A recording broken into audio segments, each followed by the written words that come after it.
안녕하세요. 고트아트스쿨의 박진수입니다. 세종 청소년 시나리오 창작대회를 앞두고서 시나리오 작법에 대해서 궁금하다 하는 요청이 많아서 고트아트스쿨에서 여러분에게 조금이나마 도움을 드리고자 짧고 굵게 시나리오 작성 테크닉을 알려드리려고 합니다. 세종 시나리오 창작대회 말이 많죠. 무슨 접수하는데 6만원, 그 다음에 800명, 700명 정도 된 사람들이 매년 지원을 하는데 그 중에서 한두 명 입학하는데 가산점을 준다.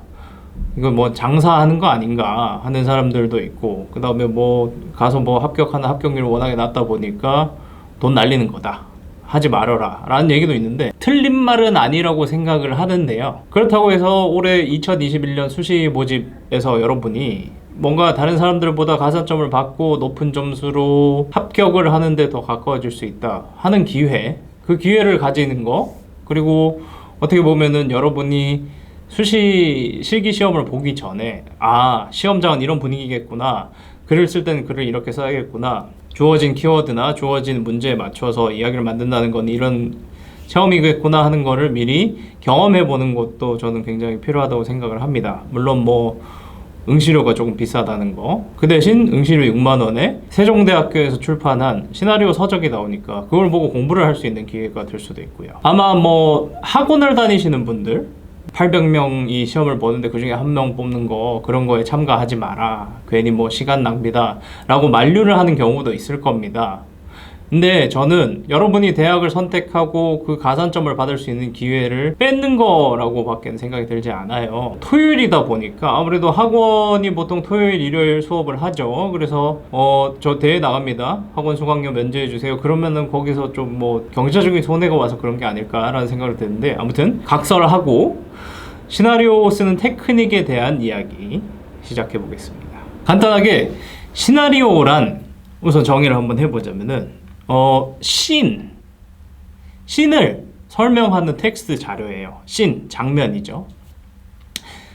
정해진 규칙이 막 있어서 이거는 이렇게 꼭 써야 돼, 시나리오는 꼭 이런 방식으로 써야 된다 하고 규정된 건 없습니다. 그래서 내가 잘못 썼다고 해서 정말 큰일 날 일은 없지만, 영화를 찍을 때 보통 인원이 한 100명 혹은 한 200명 되는 그 촬영 현장에서 장면을 감독이 일일이 설명을 할 수 있다. 안 되죠.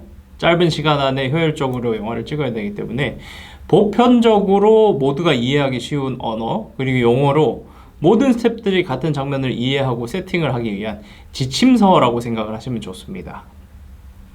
이야기의 줄거리를 짤막하게 장면 구분 없이 이런 줄거리입니다 하고 나열해 놓은 게 시놉시스, 그리고 거기서 이야기의 덩어리를 조금 분절시켜서 혹은 시공간을 좀 이렇게 나눠가지고 조금 더 세부적으로 줄거리를 이해하기 편하게 길게 늘려 쓰는 것이 트리트먼트, 그리고 거기에서 구체적인 시간과 공간을 분절시켜서 이 장면은 이런 내용이 진행이 돼요, 지문과 대사로 명시하는 것이 시나리오라고 생각을 하시면 됩니다. 시나리오의 구성 요소 중에 하나인 씬 넘버링부터 한번 해보죠. 여기 예시로 나와 있는 씬 넘버 1, 3학년 2반 교실, 그리고 괄호 쳐서 낮 실내라고 되어 있습니다. 씬 1, 해당 장면의 순서예요. 이거는 촬영 순서가 아니라 스토리상의 순서를 기준으로 숫자를 배정을 합니다. 그러니까 이야기 순서대로 넘버를 배정을 하면 되는 거죠. 그리고 3학년 2반 교실, 해당 장면이 이루어지는 구체적인 공간이어야지 돼요. 예를 들자면은 내가 무슨 병원에 중환자실에 입원한 박모 씨에 대한 얘기를 하고 싶습니다. 근데 시나리오에 씬 1, 땡땡 병원이라고 해놓으면은 병원이라는 공간 굉장히 넓죠. 그래서 땡땡 병원 중환자실이라고 조금 더 구체적으로 장소를 명기하는 게 좋습니다. 그 다음에 낮이라고 되어 있죠. 혹은 밤이 될 수도 있고 아니면 조금 더 구체적으로 내가 오후 3시 반 이런 식으로 적으셔도 됩니다. 이걸 왜 쓰는가? 이야기가 진행되는데 시간적인 순서를 명시하는 것에 목적을 두고 있기도 합니다만은, 시나리오는 촬영하는 사람들, 실제로 프로덕션을 하는 사람들이 어떤 세팅이다 하는 걸 이해하기 위한 지침서라고 했죠. 그러다 보니까 시간에 맞는 세팅을 위해서 미리 명시를 해두는 게 좋아요. 왜냐하면은 낮에 찍을 때는 조명을 이렇게 치고 밤에 찍을 때는 조명을 이렇게 치고 뭐 조명뿐만이 아니라 거기에 맞는 세팅이 있겠죠. 그거를 명시를 해놓은 거예요. 그리고 실내, 실외를 구분해서 씁니다. 왜냐? 촬영 세팅을 위해서 교실 안이라고 해놓으면 뭐 사실 교실 안에서 실내에서 찍는 건데 당연히 그냥 뭐 실내라고 안 써도 괜찮지 않을까라고 생각을 하실 수도 있는데 밖에서 바라보는 교실 안일 수도 있잖아요. 그런 경우에는 외부라고 명시를 해놔야겠죠.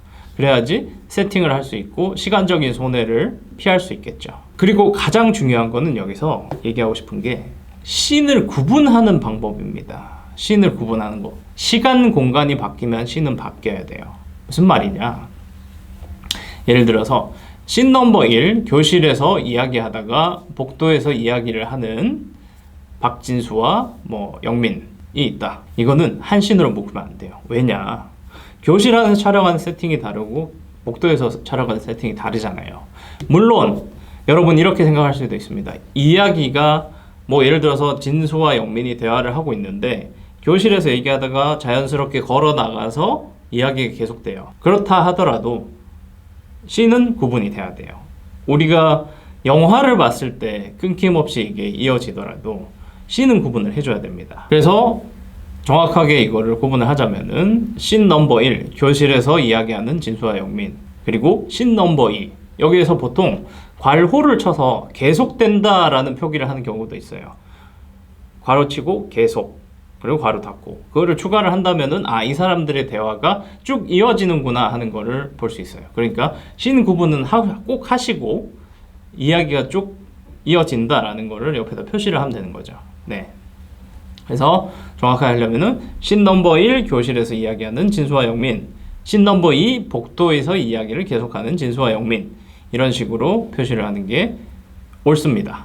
그리고 쇼트에 대한 소개를 좀 할게요. 쇼트, 커트 같은 개념이라고 생각을 하시면 돼요. 일단은 근데 쇼트는 카메라 팀을 위한 용어고, 그리고 커트는 뭔가 시나리오 이야기를 전달을 받는 사람들, 조금 더 큰 의미의 컷이 될 수 있겠죠. 근데 나중에 편집 단계에서 또 컷이라는 게 있어요. 이건 뭐냐면은 카메라 녹화 시작해서 그 다음에 배우가 액션 콜 부르고 배우가 연기하고 그 다음에 감독이 컷 하잖아요. 배우 연기 시작하고 카메라 컷 하는 거 앞부분에 잘라가지고 이렇게 한 컷을 만든다라는 의미의 컷도 있을 수 있지만, 지금 시나리오 단계잖아요. 시나리오 단계에서 컷은 카메라가 녹화를 시작해서 끊는 순간까지를 일단 프로덕션 단계에서는 그거를 컷이라고 부릅니다. 딱딱이라 그러죠. 슬레이트, 마커라고도 합니다. 이렇게 탁탁 치는 거. 거기에 보면은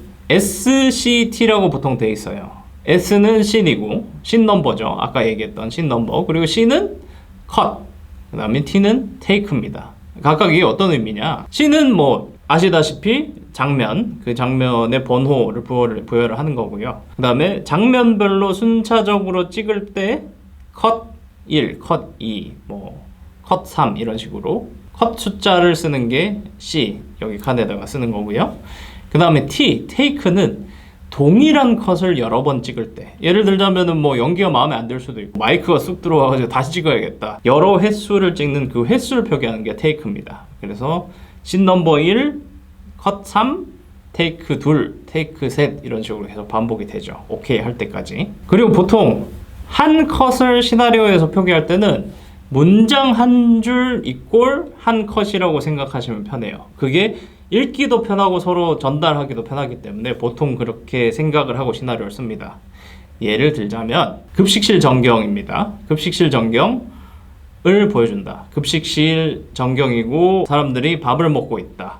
이거를 롱샷으로 굉장히 와이드하게 사람들을 보여주는, 그게 한 컷. 밥 먹고 있는 진수 풀샷, 깨작거리고 있는 젓가락. 그리고 깨작거리고 있는 젓가락이라 그러면 우리가 상식적으로 그 젓가락을 타이트하게 보여줘야 되기 때문에 깨작거리는 거를 클로즈업이라는 거를 함의를 하고 있겠죠. 근데 여기서 여러분이 또 헷갈리는 게 하나 더 있어요. 질문에 클로즈업 풀샷 같은 쇼트, 카메라 숏 영어를 꼭 써야 하는가? 사실 시나리오에 모든 쇼트가 설명되어 있으면은 스토리보드 콘티는 사실 필요 없어요. 샷 사이즈를 미리 다 써놨기 때문에, 만약에 그걸 잘 써놨다면. 근데 작성하는 사람, 시나리오를 만드는 사람, 감독이 연출적으로 내가 강조하고 싶은 컷이 있다면은 그걸 써주는 게 좋습니다. 샷 사이즈를.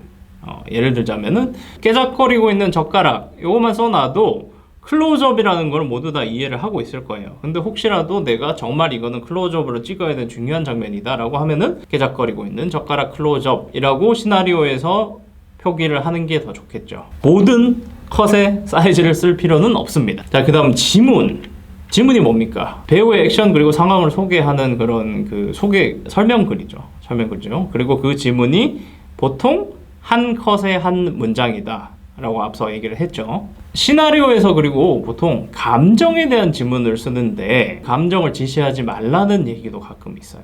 화가 난 진수는 화가 나서 머리 끝까지 뭐 열이 뻗쳐 있다. 이거 사실 촬영적으로 보여줄 수 없잖아요. 그래서 시나리오에 쓰지 말아라 라는 얘기도 있는데 아니에요. 꼭 그러지 말라는 법은 없어요. 감정 지문을 자주 쓰는 사람들 있습니다. 박훈정 감독님도 감정 지문 굉장히 많이 쓰시고요. 이창동 감독님도 감정 지문 쓰십니다. 이것도 정확히 정답은 없어요. 근데 그걸 피하자는 거죠. 여러분이 막 세세하게 대사를 하는 순간순간마다 감정을 이렇게 해라 라고 쓰는 거를 피하자는 거죠. 그럼 서로 피곤해집니다. 그리고 감정을 표현하는 사람, 감정을 보여주는 사람, 배우에게 맡기고 그거를 대사만 써주고 상황만 써준다면 배우가 그거를 해석을 해서 자기가 그 감정을 표현하겠죠. 일일이 다 써주실 필요는 없고 만약에 내가 감정짐을 쓰고 싶다 그러면 쓰세요. 쓰되 일일이 다 정확하게 쓸 필요는 없다. 자, 그리고 대사를 어떻게 써야 됩니까? 시나리오에서 대사 쓰는데 여러분 뭐 평소 실생활에서 대화하듯이 자연스럽게 쓰면 돼요. 그러면은 뭐 굉장히 자연스러운 대사가 오갈 수 있겠죠. 하지만 그렇게 생각하면은 너무 또 장황하게 글을 쓰게 됩니다. 예를 한번 들어볼게요. 두 형사가 경찰서에서 대화를 합니다. 김 형사가 박 형사한테 물어봅니다. 밥은 먹었니? 박 형사가 네 먹었어요. 반찬은 뭐 나왔어? 코다리 나왔습니다. 아, 코다리 극혐. 근데 이전에 목동 살인 사건 용의자가 증거 불충분을 풀려났지. 아, 네, 어제 집에 보냈습니다. 자, 여기서 밥을 먹었다는 정보, 코다리찜이 나왔다는 거, 이게 만약에 이야기에서 어떤 역할을 해요. 코다리찜이라는 게 뭐 범인을 잡는 뭐 굉장히 그 중요한 근거가 되었다라고 하면은 그대로 살려도 되겠지만, 여기 이 씬에서 이 두 사람이 대화를 하는 씬에서 용의자가 의심쩍다, 이 사람 뒤를 케어해봐야겠다라는 그런 정보를 전달하는 목적을 가지고 있는 씬이라면은 밥 먹는 얘기 굳이 안 해도 되겠죠. 제가 하고 싶은 얘기는 장면 씬마다 전달한 정보의 목적에 맞게 미리 그거를 생각을 해 두시고 경제적으로 대사를 쓰셔야 됩니다. 쓸데없는 대사에 시간 낭비를 하면은 읽는 사람도 피곤하고 영화를 보는 사람도 힘들고 그거는 잘 못 쓴 시나리오인 거겠죠. 그리고 마지막으로 시나리오 어떻게 해야지 잘 쓰나요? 그거 알았으면 저 입봉 했겠죠. 저 감독 데뷔 했겠죠. 그걸 정확히 파악하고 있고 시나리오 정말 잘 썼으면 저도 데뷔를 했겠죠. 하지만 대략적으로 이렇게 썼으면 좋겠다 하는 건 여러분한테 조언을 드릴 수가 있어요. 앞서 얘기했다시피 내가 생각하는 장면을 상대방이 나랑 전혀 다른 사람이 읽었을 때 나랑 같은 장면을 머릿속에 그릴 수 있도록 하는 지침서로 시나리오가 쓰여지면 가장 좋은 거예요. 장면을 소개를 하는 거죠. 굉장히 뭐 예술적으로 복잡하게 아니면은 사람들이 잘 인지하지 못하는 그런 용어를 막 써가지고 나 이만큼 잘 알아 라는 거를 자랑하기보다는 내가 생각하는 이야기가 전달이 잘 될 수 있도록 간단 명료하게 쓰는 게 더 중요합니다. 세종대학교 시나리오 대회에서 여러분한테 시나리오 용어를 정말 교수님도 생각하지 못했던 그런 용어를 막 잘 집어넣는다고 해서 시나리오를 잘 썼다 상 주지 않아요. 오늘 여러분에게 보여드린 참고 자료는 유튜브 하단에 있는 링크를 따라가시면 자료실에서 다운받으실 수 있고요. 그 다음에 아까 얘기했던 그 시나리오 용어 정리해 놓은 것도 자료실에 올려놨습니다. 그리고 한 가지 더 여러분을 위해서 도움을 드리고자 시나리오 대회 전후에 여러분이 생각하는 시나리오 혹은 대회에서 썼던 시나리오의 내용을 저희 게시판에 올려주시면 저희 무료 첨삭 게시판이라고 있어요. 우선 가입을 하셔야 되고 가입하시고 무료 첨삭 게시판에 올려주시면 무료입니다. 내가 쓴 시나리오 혹은 쓸 시나리오가 재미는 있는지 전달은 잘 되는지 혹은 이 아이템이 뭔가 기발한지 이런 거에 대해서 무료로 첨삭을 해드립니다. 오늘 유튜브 영상도 그렇고 여러분한테 자료를 공유해 드린 것도 그렇고 다 무료로 여러분에게 도움이 되고자 자료를 만들고 있으니까 고트아트스쿨 가입해서 무료 혜택을 꼭 챙겨가시기 바랍니다. 집에서 편하게 안전하게 1대1로 공부하세요. 고트아트스쿨 박진수였습니다. 감사합니다.